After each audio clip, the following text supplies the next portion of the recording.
우리는 지난 시간에 예레미야 1장으로 첫 번째 시간을 가졌습니다.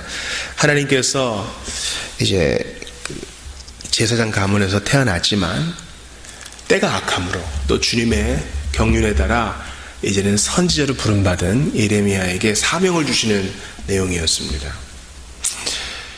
참 주께서 예레미야를 코너로 몰아가시고 그에게 내가 너를 불렀다 말씀하시되 그냥 보내시는 게 아니라 힘을 다 공급하여 충분히 믿을 만한 근거를 다 공급하여 보내시는 것을 봅니다. 우리 주님이 얼마나 인자하신 분이세요. 그러므로 세대가 악한 것을 또 내가 부족한 것을 탓할 것이 아닙니다. 밖에서도 안에서도 무언가를 탓할 게 없고 오직 위에서 부르신 하나님의 부르심과 그분의 힘주심이 참으로 충분하고 오늘도 새롭다, 그렇게 고백하며 나아갈 것입니다. 여러분, 우리가 부족한 거 다 알고 있어요. TV를 보십시오. 우리보다 훨씬 날씬하고 잘생기고 예쁜 사람들이 보이죠? 대부분 그렇잖아요.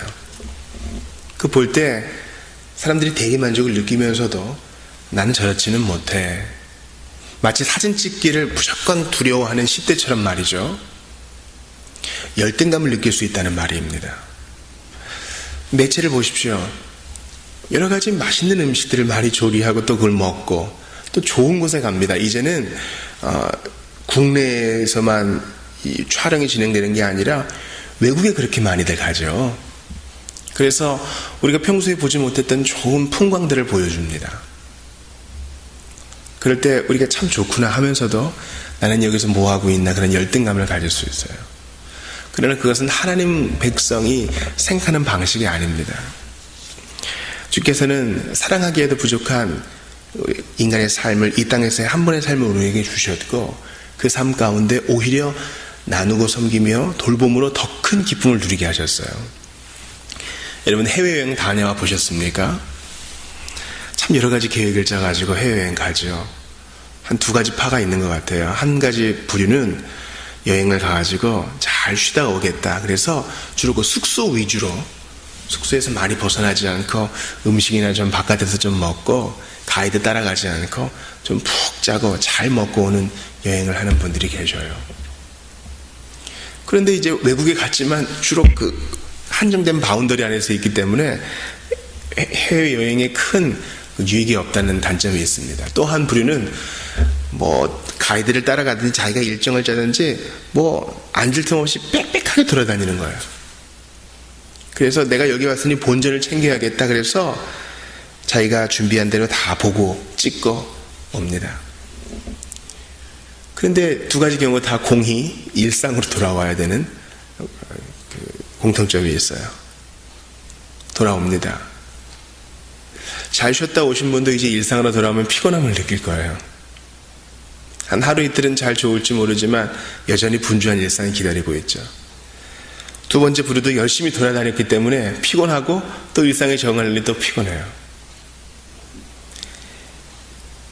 모든 좋은 것을 누리고 잘 먹는다 해도 우리의 삶은 기본적으로 고독하고 피곤합니다, 여러분. 너무 힘 빠지는 얘기인가요? 진실이 그래요. 인간의 삶은, 이 땅에서의 삶은 기본적으로 외롭고 고독해요. 그래서 외로움을 극복하려고 결혼하는 것은 아주 우둔한 일이에요. 사람의 본성과 근본이 그렇기 때문에. 우리 마음속에 있는 큰 홀이 있는데, 구멍이 있는데 그 구멍은 잘 메워지지 않으면 고독과 외로움의 바람이 불거든요. 오직 주 여호와로만 꽉 채워야, 그래야 큰 만족이 있는 거예요. 우리의 신앙의 선배들은 일평생 자기 타운, 자기 마을을 벗어나지 못한 사람이 수두룩해요. 그런데 하나님과 교제하고 주님과 사귀어 살며 그분께 소명을 받음으로 기도로 세상을 품고 우주를 품는 분들이 계셨어요.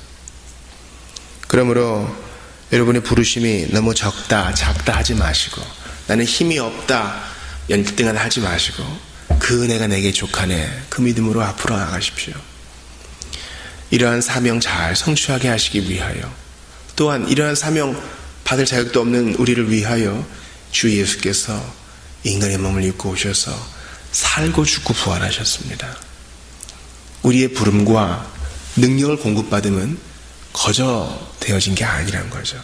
누군가의 희생으로, 하나님 대신 그 아드님 성자의 희생으로 되어졌다는 겁니다. 오늘 우리는 예레미야 2장의 긴 본문을 읽었습니다. 자, 예레미야를 부르신 그 상황이 어떠한지 우리가 알 수 있어요. 1절부터 끝절까지 읽으면서 어떤 생각 드셨어요? 참 절망적이다, 그런 생각 드셨을 거예요. 참 절망적이다. 13절에 보면 아주 유명한 구절이 있죠. 이 백성이 두 가지 악을 행하였나니 곧 그들이 생수의 근원되는 나를 버린 것과, 하나님이 모든 것의 근본 되시는데 그분을 잊어버리고 무시하고 등 뒤로 던져버리고 소외시켜버린 것과, 스스로 웅덩이를 판 것인데 그것은 그물을 가두지 못할 터진 웅덩이들이니라. 그러니까 하나님을 무시하되 하나님 없이도 잘 살 수 있어 하면서 새로운 샘과 웅덩이를 한번 파보려고 했던 건데, 그 두 가지가 모두 하나님 앞에 큰 악이라는 사실입니다. 여러분, 왜 이런 일들이 벌어졌습니까? 자, 오늘 본문을 한번 잘 살펴보시죠. 8절에 보면은 제사장들도 하나님을 찾지 않고 율법을 다루는 자들은 나를 알지 못했다. 그러니까 율법을 다루며 가르치는 자들도 하나님을 제대로 알지 못했다. 그러면서 관리들의 배역과 선지자들도 바알의 이름으로 예언했다. 이렇게 얘기하면서 지도부의 타락을 얘기해요. 아, 이스라엘 전체가 왜 이렇게 두 가지 악에 빠졌는가?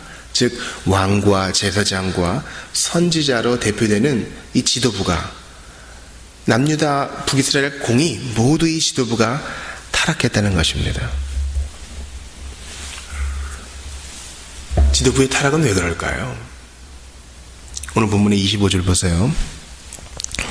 내가 또 말하기를 내 발을 제어하여 벗은 발이 되게 하지 말며 목을 가라게 하지 말라 하였으나 오직 너는 말하기를 아니라 이는 헛된 말이라 내가 이방신들을 사랑하였은즉 그를 따라가겠노라.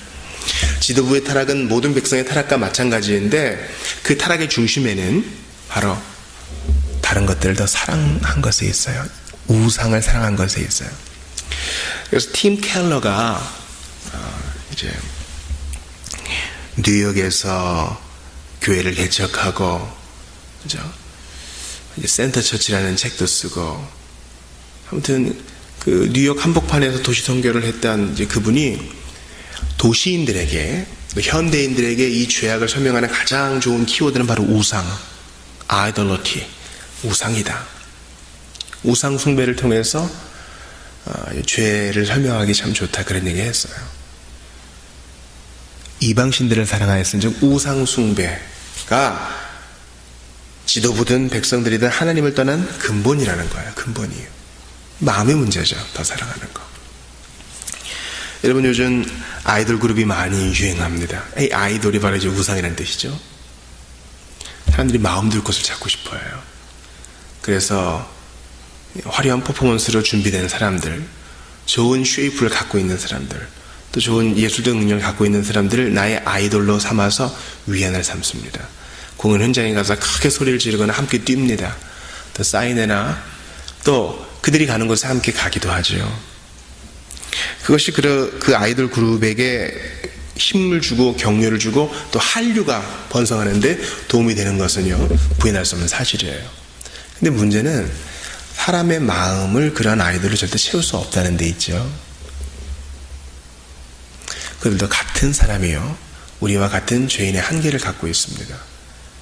그러므로 분명히 그 아이들은 하나님이 주신 일반 은총을 잘 활용하고 있기에 우리에게 즐거움을 주는 면도 있어요. 그러나 절대 우리의 마음의 빈 공간을 채울 수 없어요. 그런데도 그것을 더 사랑하는 게 문제죠. 여러분, 주님이 그들을 고발하시잖아요. 너희 신들이 너희 성읍수와 같도다. 28절에 너희들이 섬기는 우상이 너네 마을들과 같구나. 현대를 보세요. 얼마나 많은 우상들이 있어요. 사람 수만큼 우상이 있어요. 그 후기 근대사회, 포스트 모던 사회는요, 다 각자가 신이야. 내가 신이에요. 그래서 요즘 과거에 안 쓰는 말, 찬양하라, 이런 말 많이 쓰더라고요. 나르시시즘, 자기애는 우리가 경계해야 할 중요한 우상이에요. 하나님보다 나아요. 내가 칭찬받고 각광받고 내가 쓴 글이 인정받고 좋아요가 늘어나고 내 사진이 사람들에게 호감을 사고 자기 애예요. 너희 신들이 너희 성읍수와 같도다. 우리들에게 이렇게 말씀하실지 몰라요? 너희 신들이 너희 인구수보다 많구나. 돈, 만몬, 명예 이런 건 말할 것도 없고요.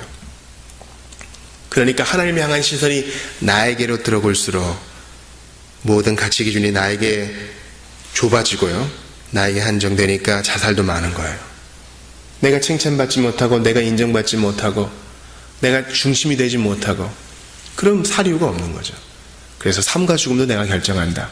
근데 고대 그리스 로마의 가치관이 그대로 오는 거야. 그게 멋진 걸로 생각이 됩니다. 19절을 보세요.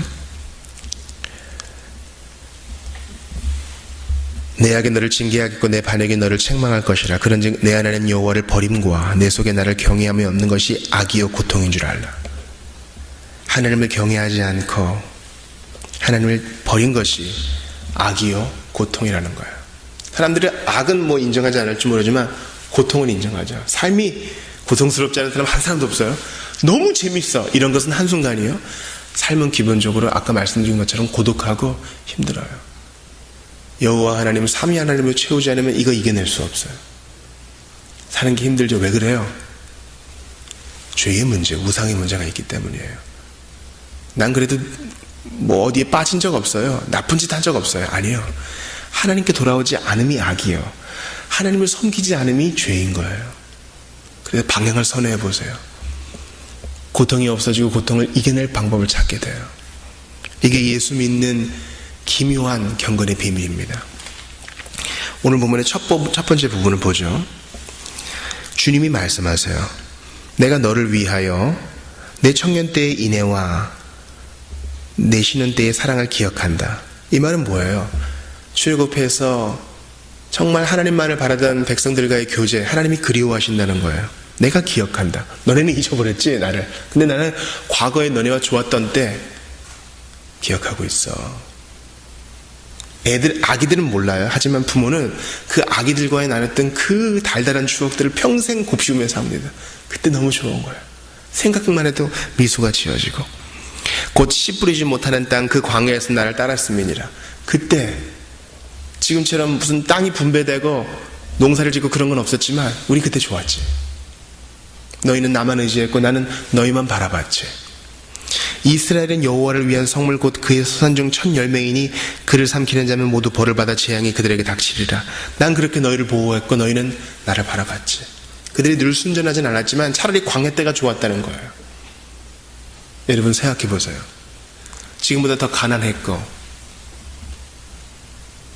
지금보다 더 안정되지 못한 시기에 우리 대한민국의 신앙인들이 더 빛났던 순간이 있어요. 근데 지금은 모든 면에서 더 나아졌어요. 외적 환경은 뭐 수출도 사상 최대라 그러고요. 앞으로 꽃길을 바라는 사람들이 많아요. 그런데 종교개혁 주의를 앞둔 한국 교회는 지금 너무 처참해요. 하나님께로 돌아가고 그분을 기억해야 됩니다. 광야 시대에 우리 선배들이 주님과 누렸던 그 교제를 회복해야 되고요. 다시 회개해야 됩니다. 예수께로 돌아갑시다. 우리를 구원하사 만지셨던 그분께로 돌아가고요. 아직 그 경험도 없는 자는 죄를 버리고 하나님께로 돌아가 회개하십시오. 구원의 선물을 얻게 될 것입니다. 차라리 광야 때가 나은 거예요. 그래서 어떤 자매는 아버지의 회심을 위해 차라리 우리 아빠가 망해서라도 예수님 믿게 해달라고 기도했습니다. 차라리 그게 좋은 거예요. 광야를 기억합시다. 지금 우리를 광야에 두셨다면 하나님의 기회입니다. 하나님을 버리신 여러분, 그분께로 돌아가십시오. 주께서 여러분을 광야 가운데 두셨다면 지금이 은혜 받을 때입니다. 기도합시다. 오늘 예레미야 2장 가르쳐 주셔서 감사합니다. 우리는 주님을 잊었지만 주님은 우리를 기억하시고 그 회심의 때, 광야의 때를 기억하시니 감사합니다. 가슴을 찢고 회개하며 오늘도 주님을 기억하며 그 사랑 떠나지 말게 하여 주시옵소서. 예수님 이름으로 기도합니다. 아멘.